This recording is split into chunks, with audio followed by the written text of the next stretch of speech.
out that he's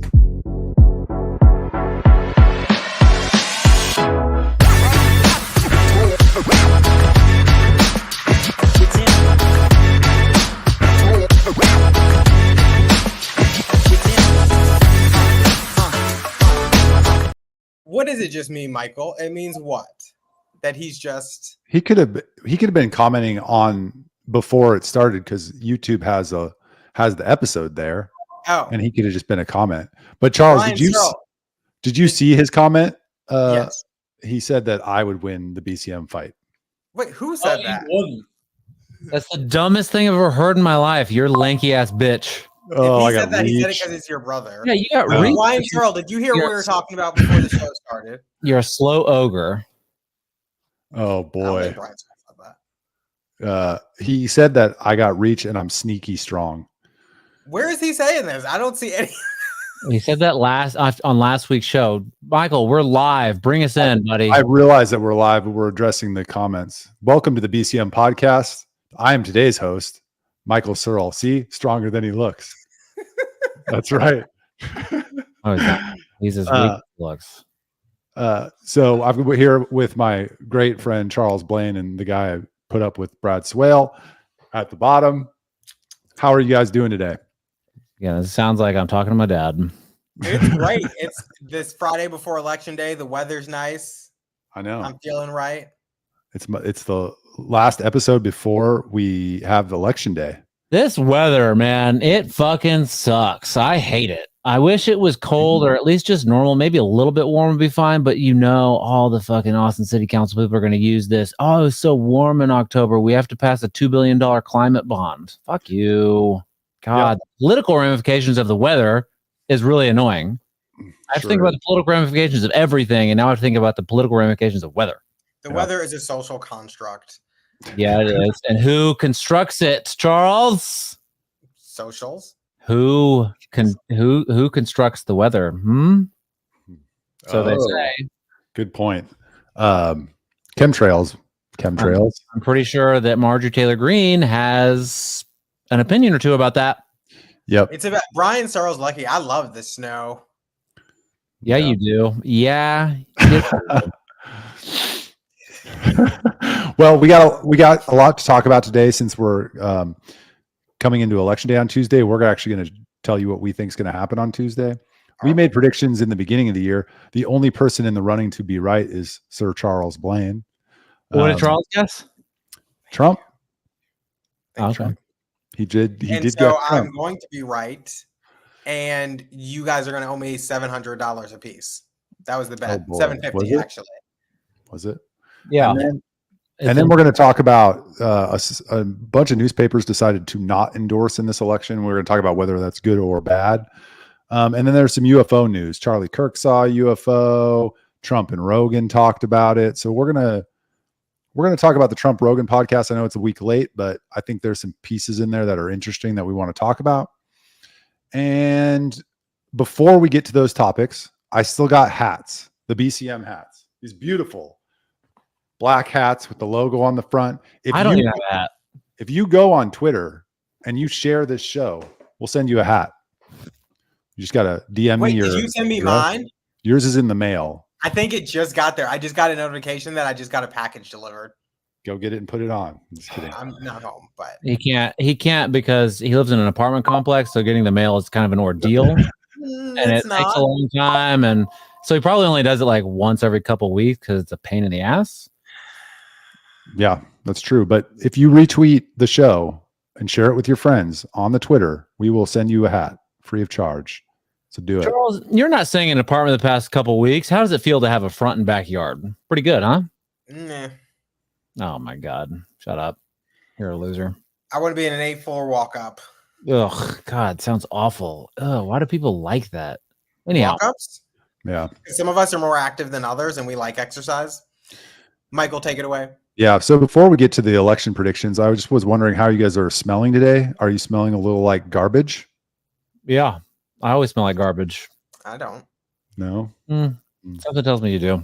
So you guys aren't fired up about being called garbage by. No, I think it's great that happened, and Donald Trump got to show off his riz, as the kids say, high key. You know what I mean, Charles?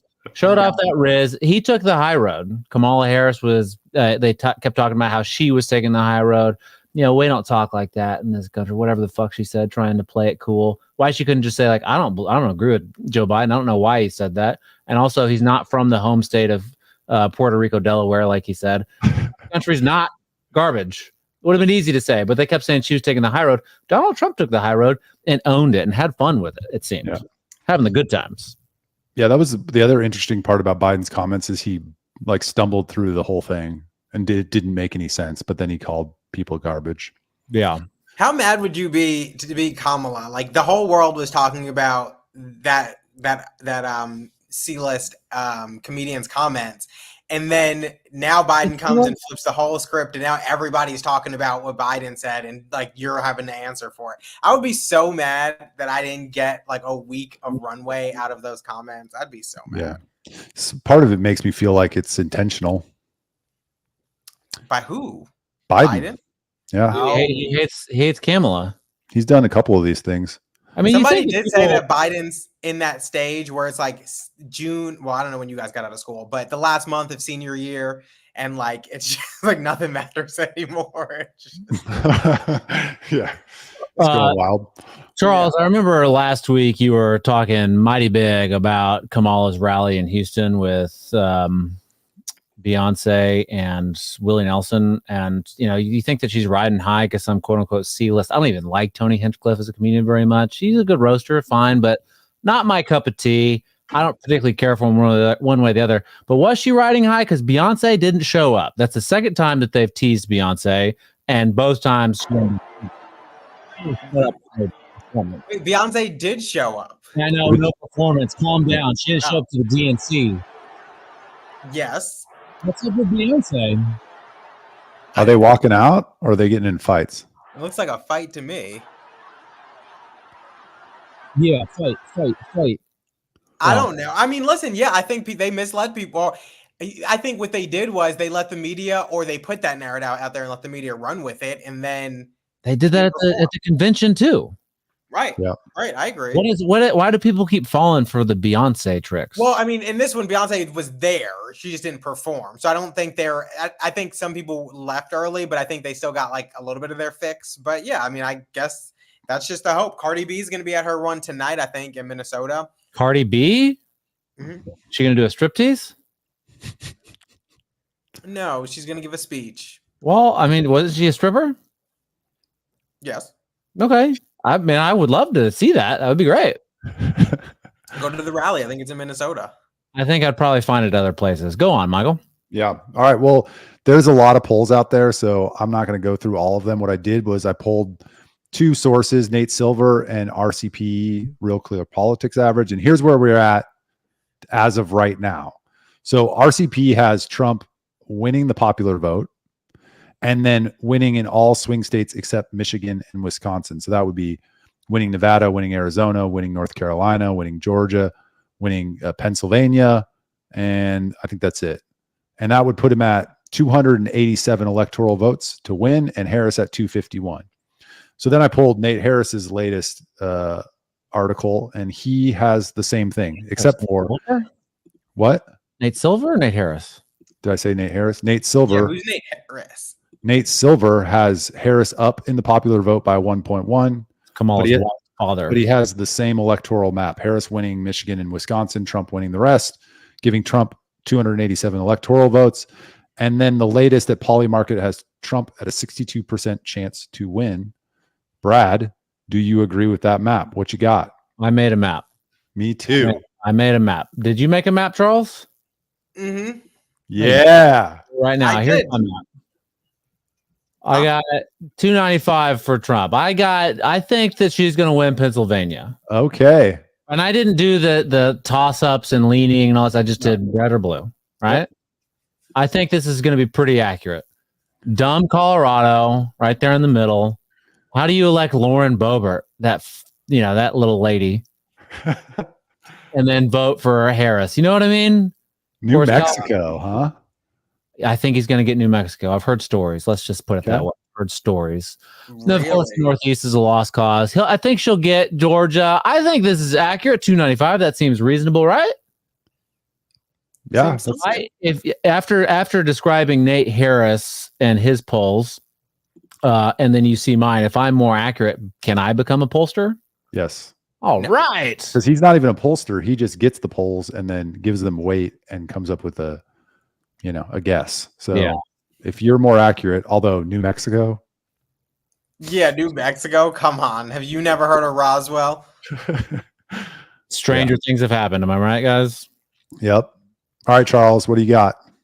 Oh, my turn? Okay. You need to give Charles more time. The whole week that you gave him wasn't enough. He needs a few extra minutes. So Michael's going to go first. Actually, I don't. Mine's right here. Oh, booyah. And so we're at what the fuck is this? This is not how it works. What do you mean? There's some brown. What do you some...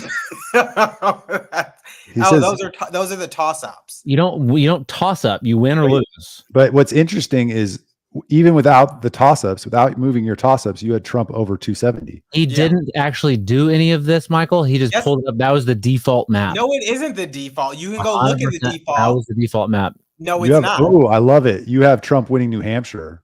I do. No, Vermont. Oh, he's not winning Vermont. He might win New Hampshire. Yeah, he might. Oh, God.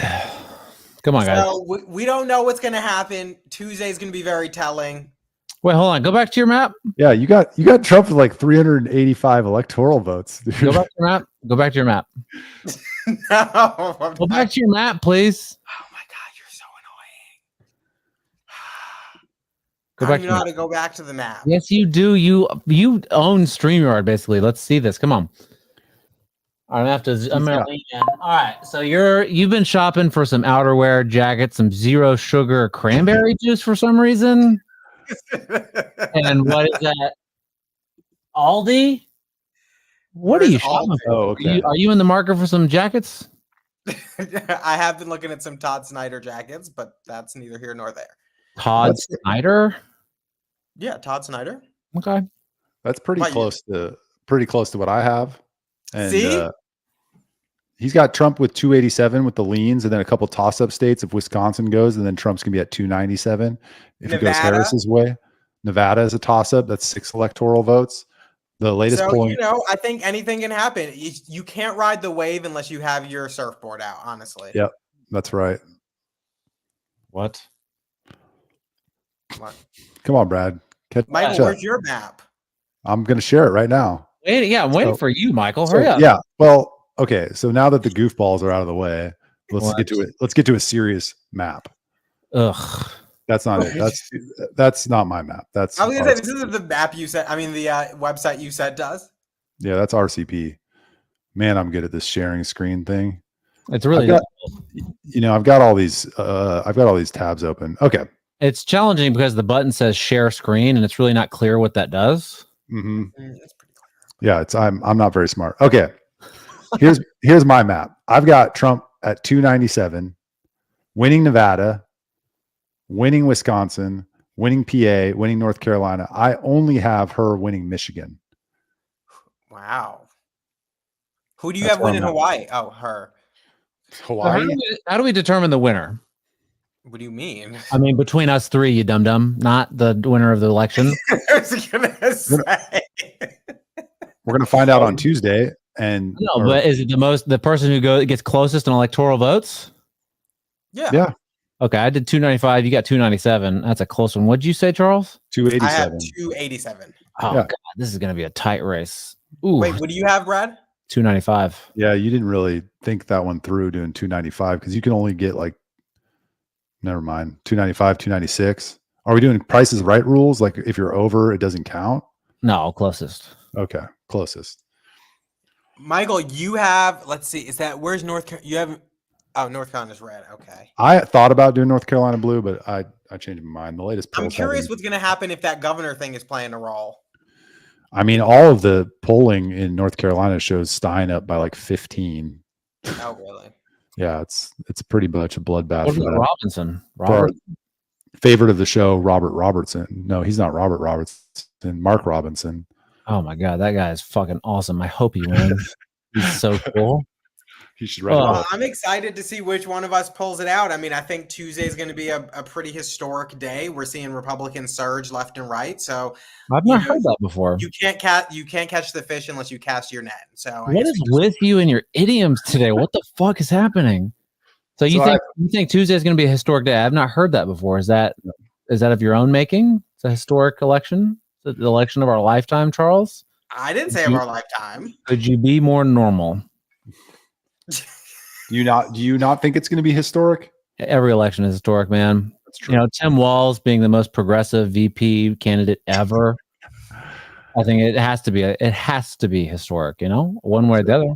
So when I was going back and forth about my map here, I talked with two people. One is one of my very close friends. He was a groomsman in my wedding. He is a Bernie bro, like loves Bernie Sanders. He hates Ted Cruz. Hates with a passion. I don't understand. And he supports Vanessa Fuentes in District 2. Brad knows what that means. Charles doesn't. She's one of the most progressive city council members we have in Austin, which says a lot. She supports Project Connect. So your friend is a progressive.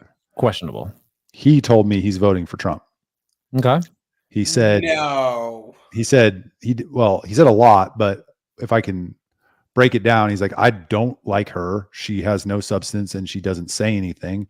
They anointed her. I'm sick of this Democratic Party just choosing who the candidate is. They cheated Bernie in 2020 and 2016, anointed Hillary and Biden, and now they're anointing her without a primary.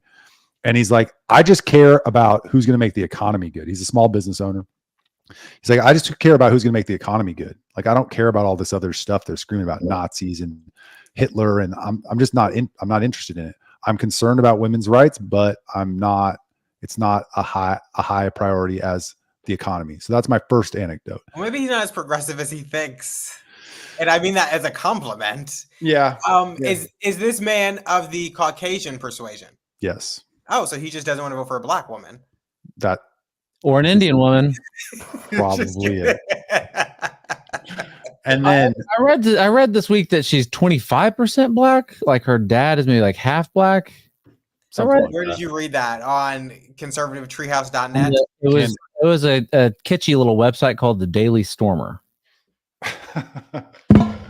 That's interesting. So then my second anecdote is my mother-in-law. She's, late 50s, nurse, pretty middle of the road. I would think she tends to lean liberal.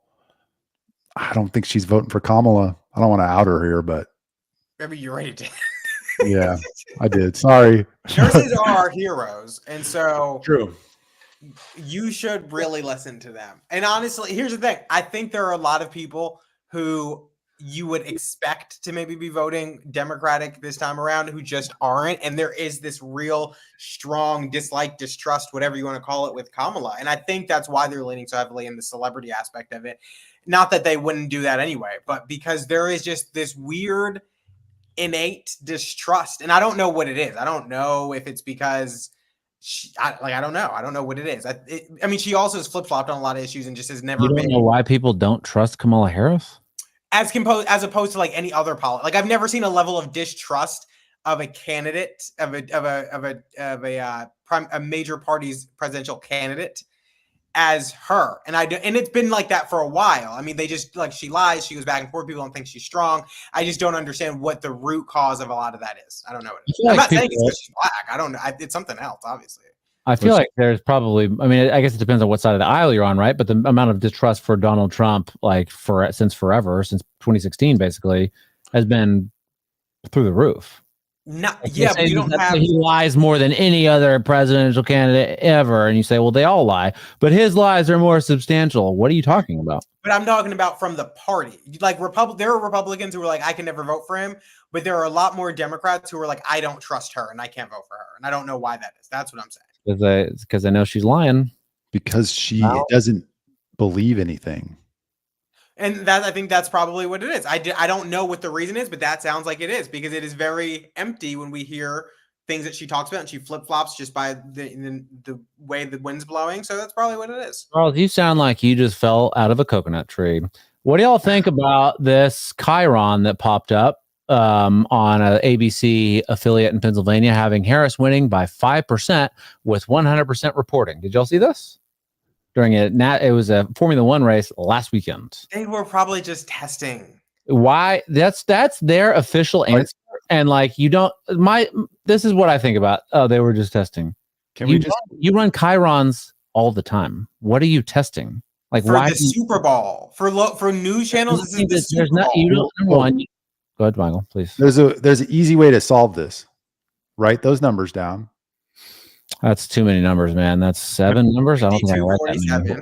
Well, obviously they'll switch the numbers on election day. Obviously. Well, they run Chirons all the time. I'm sure a Chiron was running just before this and just after this. That was, I don't know, a normal one, right? So what are they testing really? Is that how often? And two, why specific numbers? If you're going to run a Chiron that you're going to test, you do something else besides the most controversial thing happening. No, you run it for that, to make sure names are spelled right, to make sure things. Make sure that Harris and Trump are spelled correctly. Charles, what are you talking about? It is literally the Super Bowl for news. Do they have to make sure? Have you never looked at a Chiron before and saw it misspelled or incorrect on TV? Hey, Charles, you're a real normal dude. It doesn't take much for Chirons to be messed up, and so to go in there and to test things out and pre-save the settings. You know how many times they run and they have the big board up and they're picking states to make sure that in these control rooms, they have ways to test this stuff without showing it live on TV. Yes, I agree. They would do that. And there's no way they could just do a test run. Harris Trump 0-0. No, right? Because if you do a test run, Harris Trump 0-0, it's not going to produce a winner there. And yeah, okay, it's a tough technology. Chirons, spare me. It's new this time around. Chirons, they didn't have that last time, so they got to really test it out thoroughly. Spare me. Okay. Well, we're gonna find out. They'll obviously, if they're cheating, they'll obviously just switch the numbers, because now they've seen that on the BCM podcast we caught them. So great job, Brad. Random local news station from like middle of nowhere, who knows where. Yeah, great job, Brad. We could have caught him, and now we can't. That was WNEP channel 16 in Pennsylvania. All right. I mean, real quick, are there any other elections that you guys are watching closely, local, state? I mean, Cruz, all red. Your buddy who loves Cruz so much has got to be just upset, crying, and very worried that Cruz might lose. He only has a 3-point lead by the poll average. Is Allred the perfect candidate to take down Cruz, an attractive black man who supports abortion? Charles? Is he the perfect candidate to take down Cruz? Yeah. No, I don't think so. I mean, he's done a really poor job of engaging with Hispanic voters, and I think it's going to be very difficult to pull anything off without them. Should he have pulled a Robert Francis and had a Latino nickname? No, he should have just spent some time in South Texas. Polindo Allred? He should have spent some time in South Texas. I think that was a big failure of their campaign. I mean, and I think that's an issue. And I don't listen. I think Democrats are smelling blood in the water when it comes to a lot of Republicans in Texas, and they're hoping to finally get that chance. I don't think it's going to happen this time, but I also don't think that they're banking on it to happen this time. They want to prove that they can come in close, and then next time around get more money pumped into the state. And I also think that the biggest goal isn't for them to win the top of the ticket. It's for them to win these judicial races, maybe a state house seat or two, something else, whatever else is out there, county judge seats, stuff like that. Yeah, Trump's going to just drive too much turnout. It doesn't matter. That's my position on it. I mean, you think so? Yeah, he's going to win by 7 or 8, maybe more. And, there's going to be a few people who don't vote for Cruz who vote Trump, but he's still going to win. What I say last time, 6. Okay, that was maybe a little aggressive. I'll say 5. You think their goal is to actually win, or do you think their goal is to get more people to turn out and then to flip some of the down ballots? No, for sure. That is part of the goal. Everything you said is correct. I just was saying Trump is driving so much turnout that Allred doesn't have a chance. Oh, I see. That's what I'm saying. Brad, anything you're looking? Mayor's race in Austin? Oh, is that going on right now? Who gives? I mean, fucking who cares? I mean, it's gonna be Watson in the end. Who gives a shit? He doesn't deserve it, but fine, he's gonna win, and it's gonna be stupid, and he's gonna continue to call roads racist and be all about have a trans kids day and all sorts of bullshit, and it's gonna be the same stuff. But conservatives are gonna go to sleep because he got a fucking police contract signed after 2 years. How much do you think Jeff Bowen's going to get? I don't know, man. That's a good question. I don't know. Between 8 and 12%. Oh, wow. Okay. The election's on Tuesday? No, we don't do it that way. We do it 2 weeks after. Wait, election when? day. Yeah, Austin does elections totally. We do our elections 3 weeks after national. After all other elections, we do it on a different day. That was a good question. Oh, you're kidding. Yeah, no, it was a good question, though. I appreciate it. Wait, is it Tuesday? Yes, No, first not. Tuesday. A really good question. All right, we're going to move on. So this week, the Washington Post, well, that might have been last week, Jeff Bezos' paper announced they would not be making an endorsement. It was followed by a number of papers that have formerly endorsed people: LA Times, Des Moines Register, Gannett, which owns 200 papers across the country, including USA Today, the Chicago Tribune, Sun Sentinel, Minnesota Star Tribune, Tampa Bay Times, Omaha. Okay, you get the point. A lot of newspapers that have typically endorsed Biden over Trump decided not to endorse this time. The head of school of journalism, media and culture at Cardiff University, a guy named Matt Walsh, not the bearded Matt Walsh who doesn't know what a woman is, said, firstly, this is a moral failure by newspapers, which are failing their audiences by refusing to make clear judgments about candidates. So my question is, do you agree with Mr. Walsh, or do you have a different perspective on the newspaper endorsement issue? Well, here's Jeff Bezos's op-ed in his very own newspaper, The Washington Post. In the annual public surveys about trust and reputation, journalists and the media have regularly fallen near the very bottom, often just above Congress. Boo-hoo. Learn to code, am I right, guys? But in this year's Gallup poll, we have managed to fall below Congress. That's sad. Our profession is now, it's not his profession. You deserve it. Our profession is now the least trusted of all. Something we are doing is clearly not working. And he goes on to say that reality is an undefeated champion. It would be easy to blame others for a long and continuing fall in credibility and therefore decline in impact. But a victim mentality will not help. Complaining is not a strategy. We must work harder to control what we can control to increase our credibility. Sounds like he's calling out some fake news from his own paper, which is great. Good for him. No, newspapers should not be endorsing candidates. Why would they do that? They're supposed to be purveyors of news. And if you are endorsing a candidate, then I need to go back and look at all of your articles from about the previous candidate, the other candidate, and say, is this through the lens of objectivity? No, it's not. Or is this a real article? Is this really the news? Or are you just trying to sway people? Yeah, good one, Charles. Good argument. Charles? Oh, thank you for asking. I do think they should endorse. Well, first of all, back up. I think there's like this complete misunderstanding between an editorial page and the newspaper, Sure. which are two separate things. And the newspaper, like for the context of this conversation, yes, the newspaper endorses, but I hate when people are like, aren't they just supposed to report news? The editorial section editorializes. Like they do that. That is what they do. The newspaper, I would not think that the news section should endorse a candidate, which they typically do not. What they do, that is weird and inappropriate. The editorial section, I think definitely should. I think when you remove that from the conversation, when they choose not to endorse, the only things that you have stepping up are groups that are going to benefit from these people getting elected, and they're going to be giving out their endorsements, and that's who the public is going to be turning to solely to lean on them. Do I think anybody picks up the newspaper and makes the definitive choice who they're going to support based on the newspaper endorsement? No.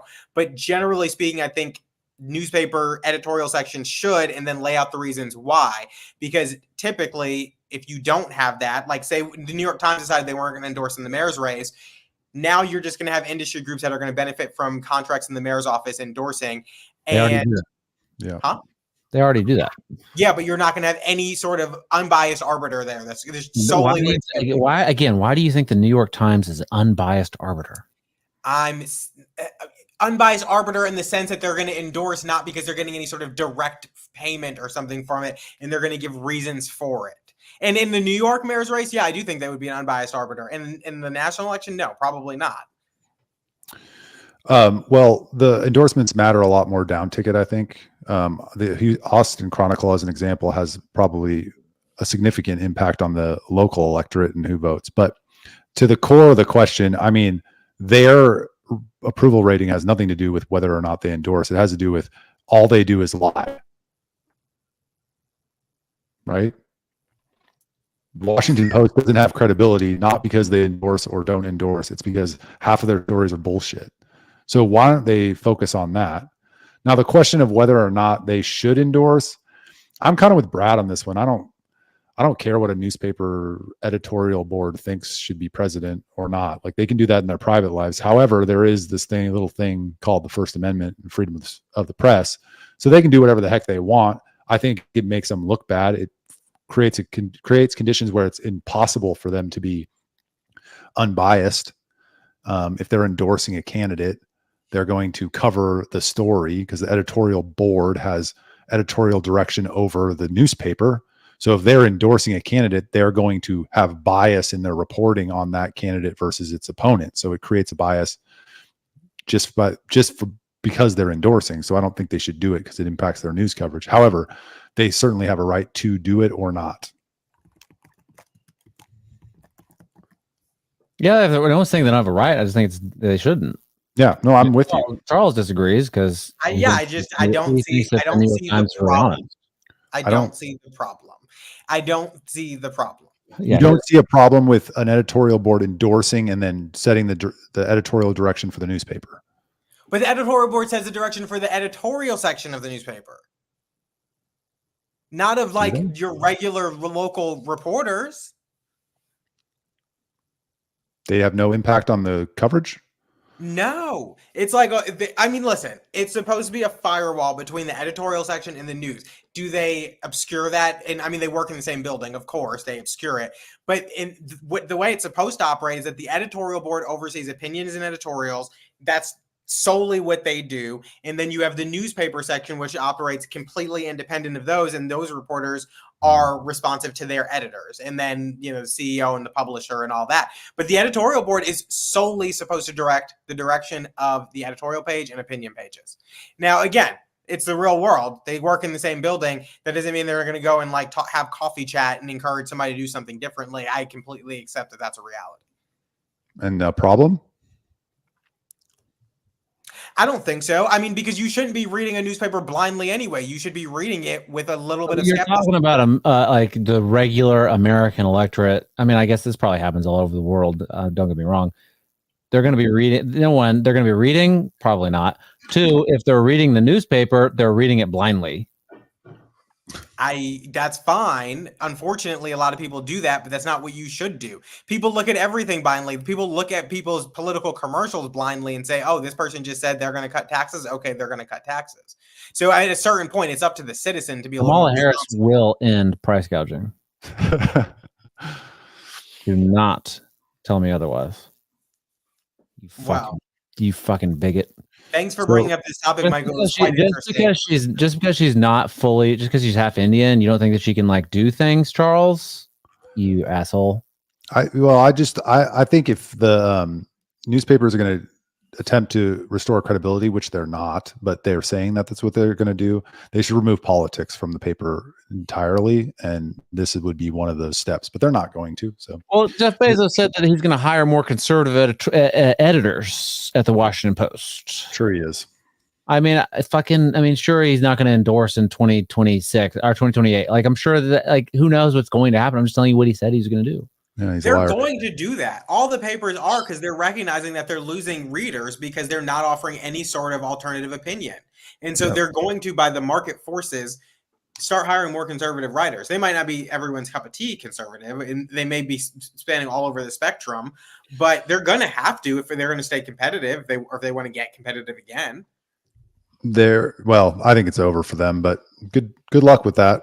New York Times and Washington Post. I had a random thought. Alex Brucewitz, Alec Brucewitz. Who's that?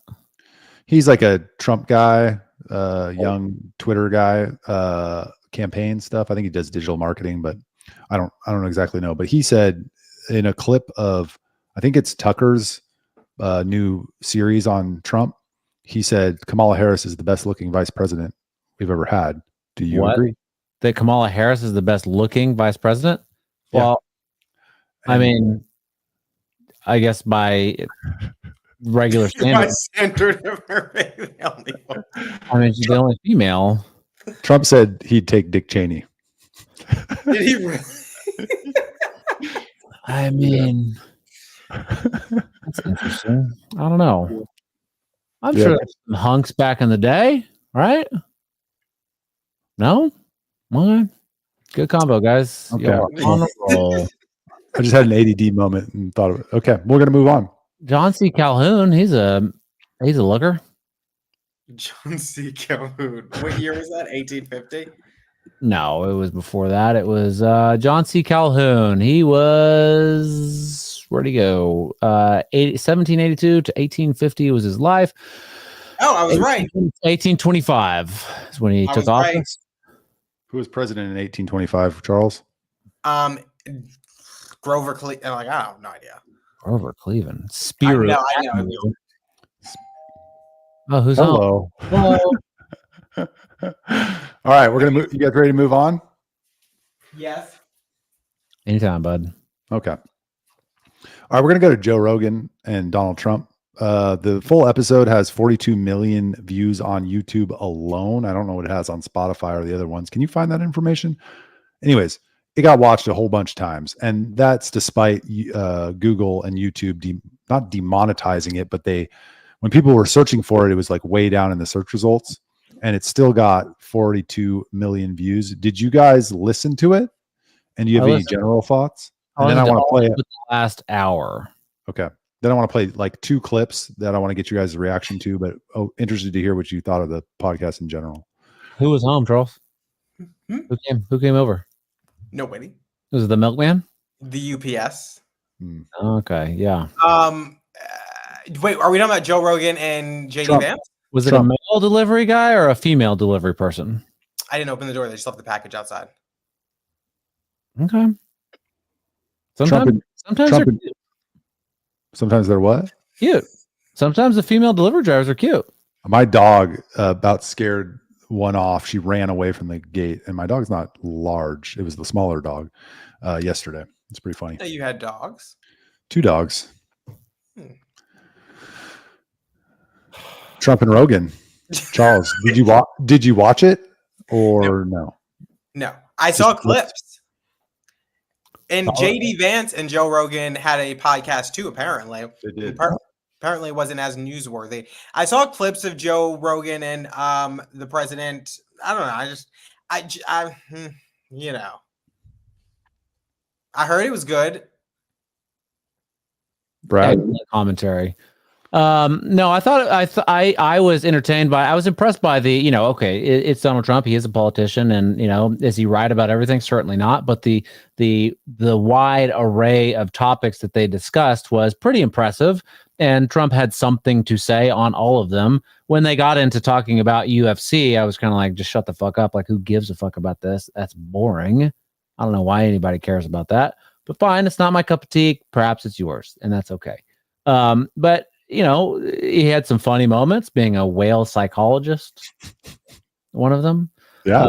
But, it seems like he has is he a mile wide and an inch deep on a lot of topics? Yep. Maybe. We're going to get to that. That's my take. What or do you guys think? Says it was all right. I mean, well, exactly. A mile wide and inch deep. That's why I didn't watch it. I didn't expect it to be much more than that. I mean, I think that, that's why you didn't. So you didn't even bother confirming. I think on some of the topics, it's a little bit more than an inch, but the fact that there's a lot that he can talk about and he can have a good conversation with. And it seems like he understands. I mean, an inch for Charles is going to be a lot less than an inch for Donald Trump. I think Donald Trump probably knows a little bit more on all these issues than Charles does. He has access to a lot more information. Okay. And same with me. I mean, maybe in one particular area, but it's not my job, right? Like the job of the president supposedly would be to have, more in-depth knowledge about a lot of different things. Right? Yeah. Yeah. Oh, I actually thought there were a couple moments, specifically on flying. Looks good.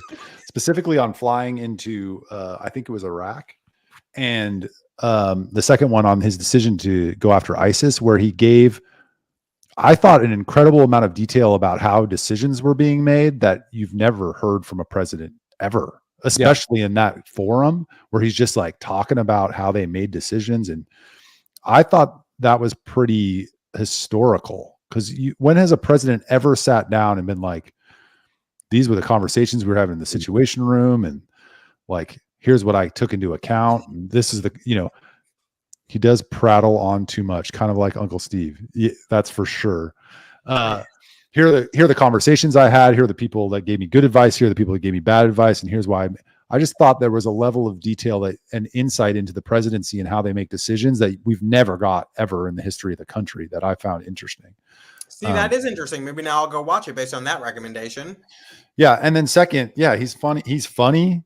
He can sit there for 3 hours with Joe Rogan. They jam about things from whale psychology and how windmills are impacting the whale population, to UFC, to how they took down ISIS. I thought they had quite a bit of range, but this will be a good transition to my next topic. There were a few things, in particular, two things that I'm most interested in, that it seemed to me he had less knowledge than Brad Swail and Charles Blain and Michael Searle, where he should probably have more. So the first clip I'm going to play, Joe Rogan asks him about, the UFO situation. And we know from his past comments that it's not really his thing, I think he said. But here's what he responds to Joe Rogan on UFOs. There's a lot of interest. Full screen. There's a lot of interest in the people coming from space, Yes. And I know you're interested in that very too. interested in that. How much did they tell you about that? A lot. Really? Yeah. What did they tell you? Full screen. How much can you tell? So how's that work? Is it like I super think top I secret? Can tell, Tell me. Well, based on Hunter Biden, I can say whatever the hell I want, right? But no.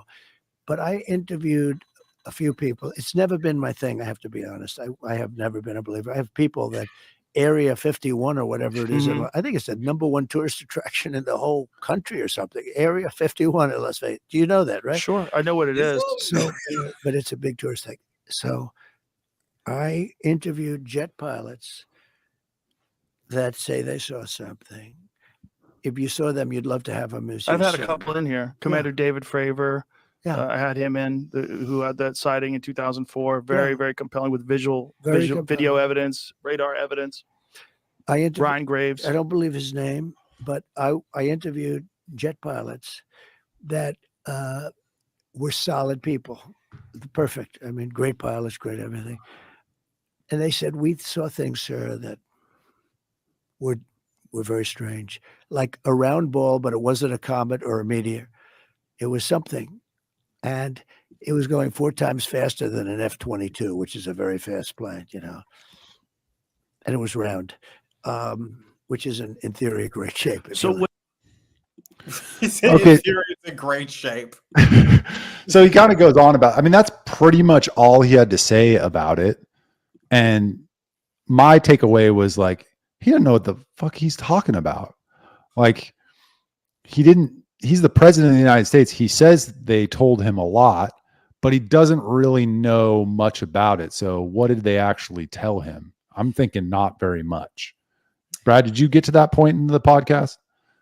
Not at the end. I don't think I got to that point. I didn't think that he would be divulging any sort of secrets like that. I mean, it's always a fucking letdown when somebody that's supposed to know about aliens starts talking about it. I can't tell you about it. I can't tell you. Well, fucking, why are you talking? We've heard Who does that remind before. you of? All of them, including Tucker Carlson. Oh, wait, wasn't it? Didn't what's her name say we were supposed to be finding something out in like now? Megan Kelly. Yeah. That No, that's on Epstein. I'm going to get to the UFO stuff after this this segment. I'm going to get to the UFO stuff after we talk about what Charlie Kirk said and what's coming down the pipe. So maybe more to learn there. Maybe Trump will learn something, or maybe he'll demand a real briefing and get some real information. Because based on what I heard, my 11-year-old knows more about UFOs than Donald Trump, was what I took away from it. There's not going to be more information. It's never going to happen until they just fire up the hologram machine and make it true. Such a cynic. I think. Look, I believe. All right, I believe. Yeah. I believe. I just don't think. I'm tired of this bullshit where they go on. I'm going to tell you about aliens, but actually, I'm not. Whoopsies. You guys just got to be patient. We have the president of the United States. I've been patient my entire life. We have the president of the United States on the largest podcast in the history of human history, or history of human history, in the history of media or podcasting, talking about UFOs and being, it's a non-issue. No, it's not a non-issue. This is a single issue voter here. I'm sorry, UFOs. you cannot believe that there were civilizations that came before us and think that they didn't have podcasts. True, but for our civilization, we had the former president of the United States on the largest podcast in the world, talking about being told about round balls moving 4 times the speed of a F-22. That is significantly different than where we were 10 years ago. And we're making progress, and you guys just got to be patient on the UFO thing. You got to deal with me talking about it every time I host, and we're going to get there, but we're not there yet.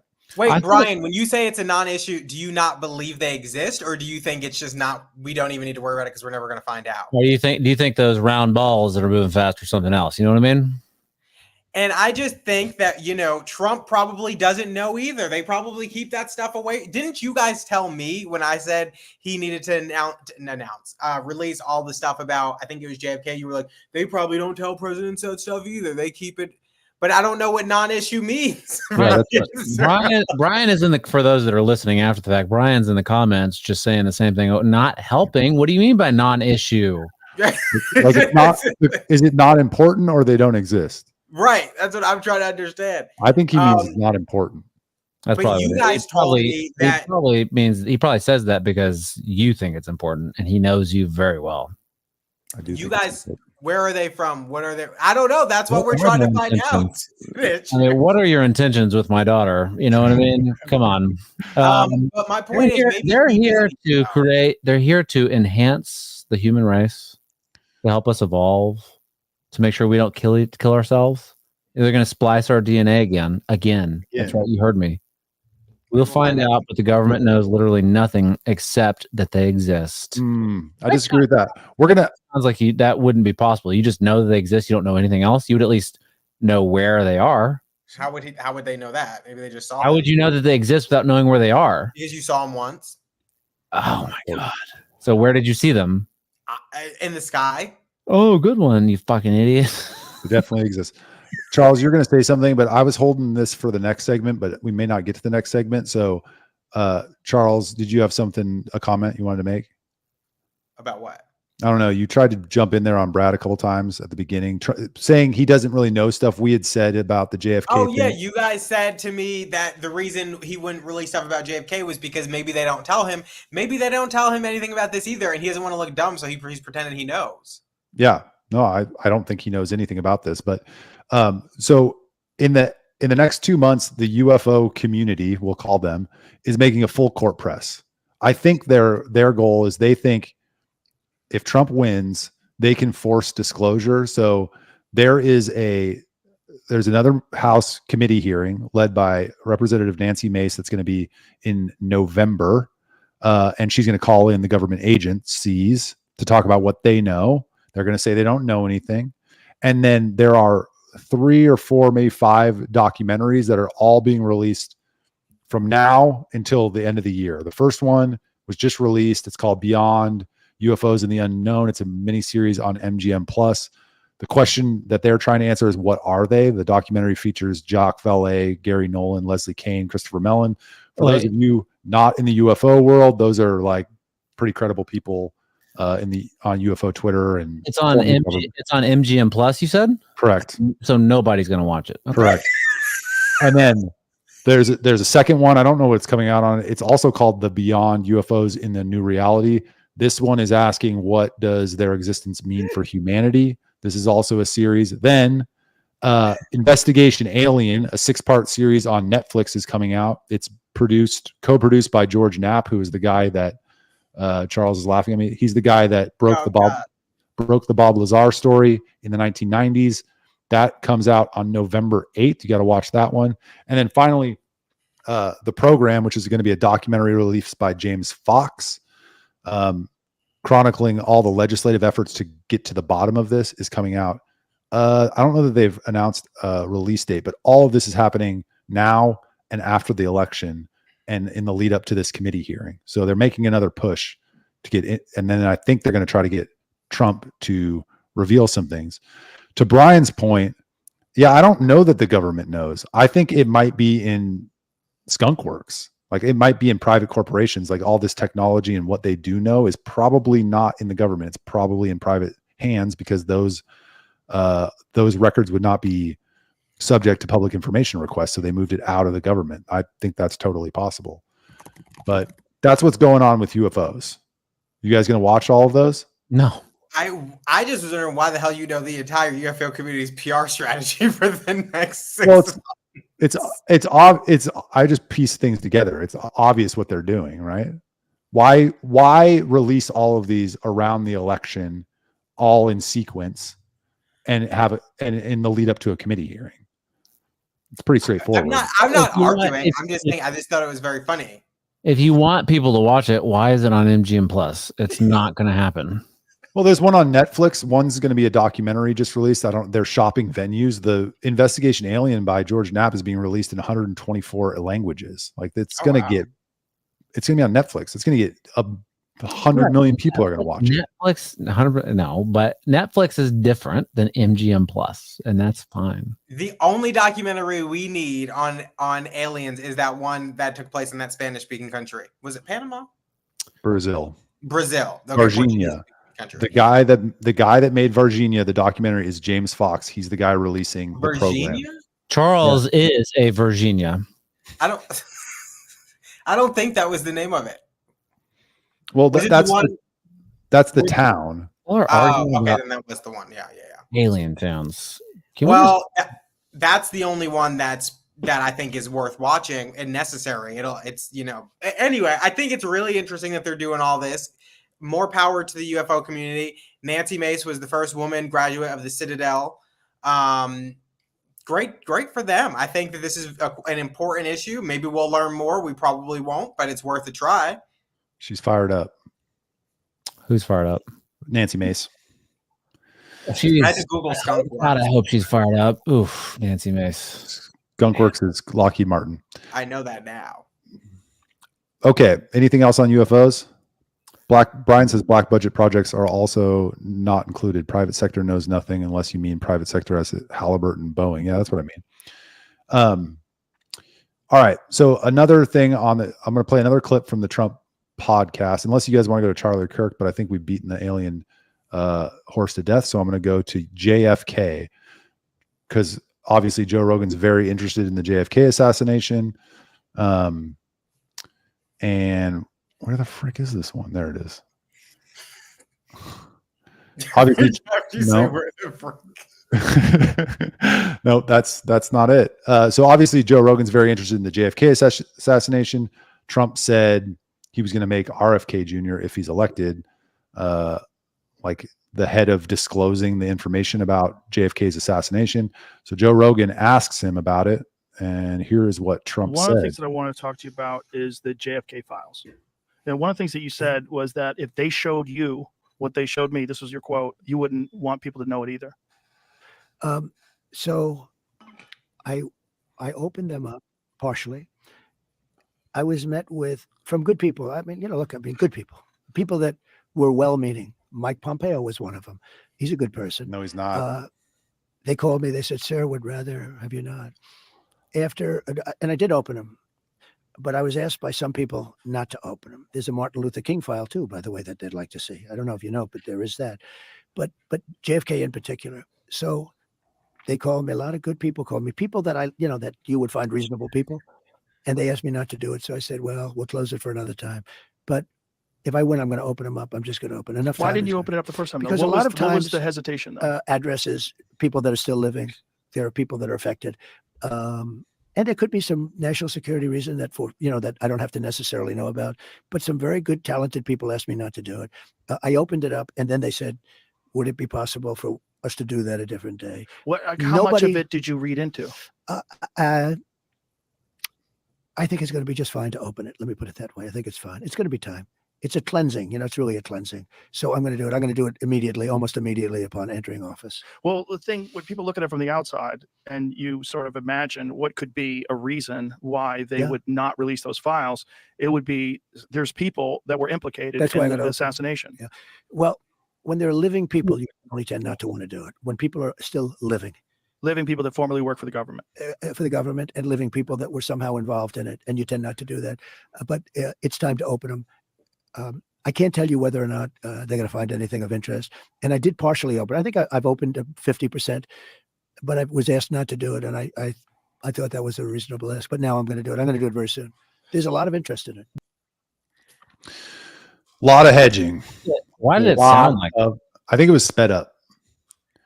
So somebody asked you not to do it. So it's like, okay, great. Mike Pompeo asked him not to do it. He said it there. Yeah, I know. Oh God, nothing's ever going to happen. Like to be like, okay, yeah, now I'm going to keep this entire. It didn't seem as though he even inquired as to why he should not open it if that were the case. And he just said, he's like, there's nothing in there that shouldn't be opened. And so they just asked me to do it another day. Like, why? Then if that's the case, then what's to make me believe that you're going to do it this time? Yeah. He's hedging. Yeah, right. I don't think anything's going to ever happen. Can we switch gears for a second?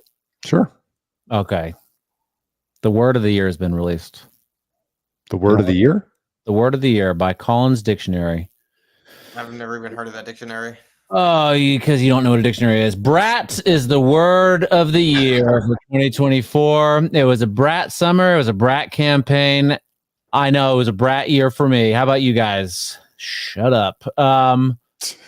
Here are the other words that were added to the dictionary, and I just want to go through a few of them because I think a few of them apply to Charles Blain. Brain rot. He has that ability to think clearly caused by an excessive consumption of low-quality online content. That's called urbanism content, Charles, and it's causing brain rot. Delulu. Utterly mistaken or unrealistic in one's ideas and expectations. Charles Blain and urbanism. Delulu, 100%. And of yapping, course, talking at length, especially about inconsequential matter. Brad is a yapper, a certified yapper. That wasn't clever at all. You just took my joke and just turned it around. No, thank you. I'm the one doing this here. Raw dogging. Hell yeah, brother. Am I right, guys? That's the word that's added this year. It's not in the context that you're thinking of. It's the act of undertaking an activity without preparation, support, or equipment. But it could be raw dogging. But I think that Mike Cernovich popularized that when he said he raw dogged a hike or something like that when he did. That's not who popularized that. Oh, I think he did. It was popularized by a meme going around of a guy who got on an airplane with no headphones, no book, no nothing, and just was sitting there on this plane. They were like, "He's raw dogging." I think that was after Cernovich did it. But whatever. I'm not standing for Cernovich. I'm just saying I think that's kind of when it started hitting the zeitgeist. Charles's favorite word. Charles's favorite literary genre, romantasy, a genre that combines romantic fiction with fantasy. He loves it when wizards have sex with dragons. And that's about it. Looks maxing. What's looks maxing? Attempting to maximize the attractiveness of one's physical appearance. Charles is definitely trying to looks max. Isn't that called just like attempting to maximize attractiveness of one's appearance? Like, listen, in this era of your life, Charles, perhaps you should stop trying to raw dog so much and stop being so delulu and quit it with your looks maxing and just get with the super majority. Okay, buddy? Okay. All right. And just have a brat election season. Brat means a child, typically a badly behaved one. Why would we want to be brat? Brat is it's different now. It's got a new meaning. It's Charlie XOX or Charlie XO. Which one is it, Charles? Why are the libs always changing the meaning of words? I think it's just children. Charlie XCX had an album called Brat. And I think it's an attitude that women have, young women especially. They have a brat summer where they just go out, not caring the world. You want to walk home barefoot? That's so brat. You know what I mean? It was just called the walk of shame. That pile of laundry that's been sitting in the chair, just waiting to be folded, leave it there because it's a brat summer. You know what I mean? Have popcorn for dinner. Who cares? It's a brat summer. How do you? Yeah, okay, maybe. But to me, it just sounds like a child that I want to smack upside the head. What is going on, Charles? You're just checked out, bud. Oh, we had to go. Hey, perfect. Do we think we lost recently? Yeah, he might have had to attend to something, but that's a good time to end the show. I think we covered everything except for the Charlie Kirk thing. But I think I hurt his feelings with those words. Maybe. We didn't get to the Charlie Kirk thing. Short recap, go on Charlie Kirk's Twitter. He was on a plane. The pilot called him up to the cockpit, and they were looking at what they believe was a UFO. Charles says it was a satellite. I think a plane, a pilot has seen a satellite before, so I don't think that's what it was, but maybe. Okay, tune in next show. Brad will be hosting, and we will know the results of the election, hopefully.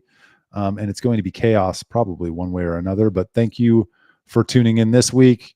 Comment in the show, share this on social media. Tell us whose prediction was right. It was mine, obviously. And we'll see you next week. Bye. I'm going to end the stream. It's going to take a second.